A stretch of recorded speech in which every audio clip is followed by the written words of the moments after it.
Em nome do Pai, do Filho e do Espírito Santo. Amém. São José, valei-nos. Dileto e amado ouvinte, nesta quarta-feira, lembrando a memória de São José, ano extraordinário dele que estamos vivendo, hoje a Igreja, no seu calendário litúrgico, nos apresenta a memória de São Leão Magno, Papa e Doutor da Igreja. Esse Papa, cognominado de Magno pela grandeza de sua obra e de seu magistério, ele governou a Igreja por 21 anos, do ano 440 a 461. Sua figura de pontífice romano emerge com destaque histórico universal no diálogo entre o Oriente e o Ocidente, e nos encontros e desencontros entre esses dois mundos, o mundo latino e o mundo também das populações europeias. É um mestre mistagogo, um catequeta, grande liturgo, centralizou sua vida no mistério de Cristo, homem e Deus, professado na doutrina do Verbo encarnado. Atualizou as celebrações litúrgicas, testemunhando na vida, cumprir nas obras o que é celebrado no sacramento. A seu nome se liga o fundo eucológico mais antigo do missal romano. Muitas das orações que nós usamos na missa são de autoria desse grande santo e papa. A nossa igreja é assim, ela é formada por uma beleza histórica que nós nem conseguimos entender a profundidade de tudo isso, as riquezas da igreja, desses grandes santos. Hoje a gente escuta pessoas que se dizem teólogas, mas que não têm a teologia da igreja, que tem muito mais heresias e ideologias do que teologia. A teologia da igreja não pode jamais esquecer esses fundamentos da patrística, da grande tradição da igreja. O que dá beleza à igreja são os seus fundamentos. Nosso Senhor Jesus Cristo, que a instituiu, e o seu ensinamento, o seu evangelho, e depois os padres da igreja que estudaram, que aprofundaram as palavras de nosso Senhor, determinando a liturgia, a riqueza da liturgia, tão desprezada em nossos tempos por tantas pessoas que às vezes estão dentro da igreja.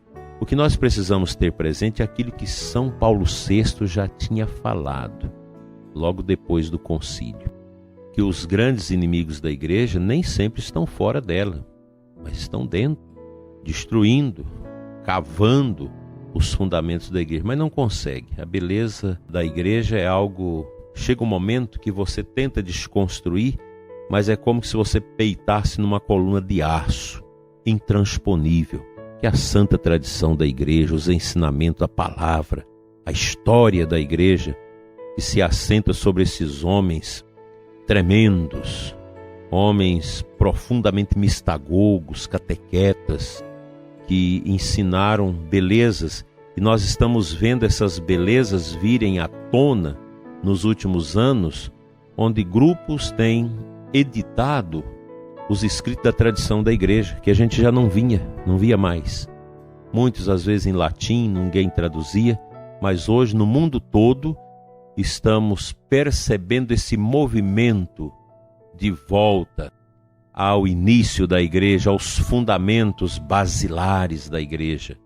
Quando a gente lê as obras de São Leão Magno, Santo Agostinho, São João Crisóstomo, quando lemos os grandes santos como Santo Tomás, Santa Teresa d'Ávila, São João da Cruz, Santa Teresinha, São João Maria Vianney, os grandes santos, nós só temos a ganhar com isso. Você mergulhar no livro Diálogo de Santa Catarina de Sena, que riqueza! Sobremaneira para nós sacerdotes, aquela parte daquela fala dos sacerdotes, é algo profundo. Você mergulhar nos escritos de São Bernardo de Claraval, nos escritos de São José de Anchieta, dos grandes santos de ontem e de hoje, dos grandes patristas. É impressionante o grau de santidade, de bondade que estas obras trazem para nós. os padres patrísticos que escreveram até os 600 anos da Igreja deixaram para nós, teológica, espiritual e liturgicamente, as bases elementares da nossa Igreja. E a gente, quando tem contato com esses escritos, o nosso coração renova o desejo da fé, o desejo de ser católico, o desejo de evangelizar, de ir ao encontro das almas. Nossas vidas se preenchem com essas riquezas da Igreja. Não pense que um teólogo qualquer sabe tudo da Igreja. Nem o Papa Bento, que é considerado o maior teólogo católico vivo, sabe tudo da Igreja, das grandezas, das belezas. Aí você imagina a patrística oriental, que nós nem conhecemos direito, que é outro oásis, que é outra riqueza imensa, que a gente lê e dá vontade de rezar. Você entra nesses escritos e você sente um chamado de Deus à eternidade profundamente arraigado nestas obras. Daí que a gente precisa conhecer a tradição da Igreja, os comentários que Basílio Magno fez, os comentários de Santo Ambrósio de Milão, que foi responsável pela catequese e a conversão de Santo Agostinho. São maravilhas que enchem o nosso coração de sabedoria e, graças a Deus, hoje você tem acesso a esses grandes escritos, até mesmo na internet, e você consegue. Então, quando nós olhamos para a figura de um São Leão Magno, nós vamos ao encontro das grandes colunas que sustentam a nossa Igreja. Podem queimar nossos templos, podem vender tudo, podem acabar com tudo, mas a fé, o testemunho inquebrantável que esses homens e mulheres do passado deixaram para nós, são os fundamentos e as essencialidades que dão sentido ao nosso sacerdócio, à vida dos leigos. Não podemos nunca desanimar. O mundo está em crise, a Igreja no meio de tudo isso também vive a sua crise, mas a fé não está em crise. Os valores não estão em crise. Os sacramentos também não, nem a liturgia da Igreja. Por isso, não venha para cá com esse negócio que tem que fazer releituras dos dogmas, da fé, dos sacramentos. Não. Essa propositura é de quem já está em crise. Porque os fundamentos da Igreja nunca vão entrar em crise. Entram em crise aqueles que são chamados a vivê-los. Portanto, se a gente fica inconformado, é sinal que nós precisamos perguntar: e eu, estou ou não estou em crise? Porque a Igreja não. A essência da Igreja é a santidade do ressuscitado. E a Igreja, no seu mistério, é o que dá o sentido e o alimento para a nossa vida no caminho da eternidade e na prática da justiça e do amor. Vamos à palavra de Deus.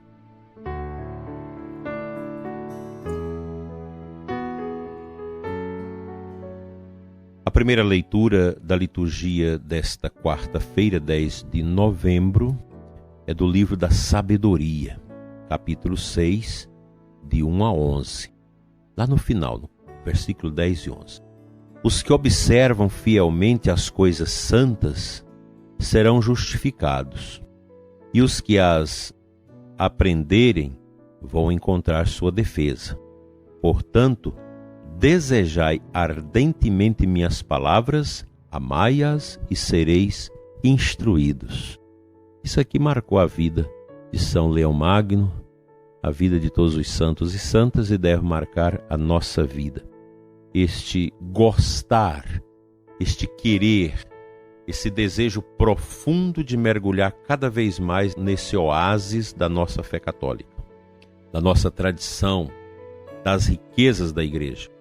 Ao invés de você perder tempo lendo coisas que não edificam, teologias duvidosas, teologias capengas, caolhas, leiam a profundeza das catequeses primitivas, dos grandes santos. Leia a vida dos santos e você vai se alimentar na verdadeira esperança para ajudar a santificar o povo de Deus. Os tempos não são fáceis, são difíceis, mas eu e você, se nós fizermos a nossa parte, amar a Igreja, amar o sacerdócio ministerial, os sacramentos, adorar Jesus, que tanta gente hoje abusa você adorar a Jesus, porque não tem mais fé. Quando você vê alguém criticar a adoração ao Santíssimo, a recitação do rosário, são pessoas que você nem deve escutar, porque já estão vivendo como uma crise ambulante. A nossa fé vem do Senhor. Se fala tanto de escutar o povo, do senso fidélio, está muito presente nos prolegômenos do Sínodo de 2023. O Sínodo nos ensina a escutar o povo. Pergunte ao povo o que o povo quer, o que o povo espera da igreja. Seria muito bom fazermos um grande plebiscito. O que o povo de Deus católico quer de nós, sacerdotes? O que o povo quer da igreja? Agora é a hora da gente perguntar na preparação do sínodo. Pergunte, vamos perguntar às nossas comunidades o que o povo católico batizado quer da igreja. Vocês vão se surpreender. O povo não quer ideologia. O povo não quer bagunça na liturgia. O povo não quer essas criatividades que não rezam. O povo não quer igreja de qualquer jeito. O povo quer as coisas certas. Dentro do coração do povo já está inscrito aquilo que é a vontade de Deus. Agora resta nós, pastores, termos a sensibilidade de nós também fazermos essa comunhão com os sentimentos do nosso povo, e nós vamos fazer certo. A igreja vai crescer. Onde a igreja diminui? Onde não se escuta o povo, onde não se respeita a fé do povo, onde se quer impor uma fé racional, uma fé sociológica, carregada de elementos estranhos e ideológicos. Aí não funciona. Mas basta a gente ter a sensibilidade do que quer o povo de Deus a respeito da igreja. Faça essa pergunta, padre. Olhe para o seu povo e procure o que o povo quer. Qual a necessidade do povo em relação à igreja? E nós vamos assustar, porque o povo quer orar, crescer na fé, no conhecimento, na catequese, ou quer salvar sua alma, quer ir para o céu, quer entender os sofrimentos, os desafios a partir do mistério de Cristo. É isso que nós temos que fazer. E Deus toca o nosso coração e o seu coração. Volte à sua catequese, volte aos seus trabalhos, volte à sua igreja. Abra as portas do coração, vamos à missão. Vamos evangelizar, vamos sair da pastoral aí, do costume permanente, desse marasmo que muitas vezes nós estamos vivendo, e vamos à cata das almas, à busca do povo de Deus que quer orar, que quer viver a sua fé com profundidade. Deus seja louvado. Pai de bondade, anime os nossos corações. Nós queremos ser cheios do Teu Espírito para evangelizar nossa paróquia, Senhor. Abençoa as nossas pastorais, os nossos grupos, a nossa liturgia. Abençoa os nossos sacerdotes, abençoa os padres que estão doentes, os que estão desanimados, frios, encarcerados nas suas fraquezas. Ensina-nos, Senhor, a caminhar segundo o Teu amor.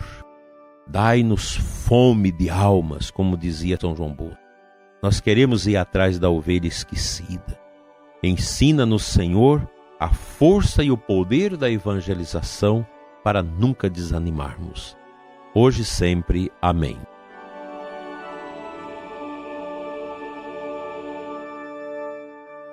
Pela intercessão de São Leão Magno e de São José, seja abençoado o seu dia, sua família e seu trabalho. Em nome do Pai, do Filho e do Espírito Santo, assim seja.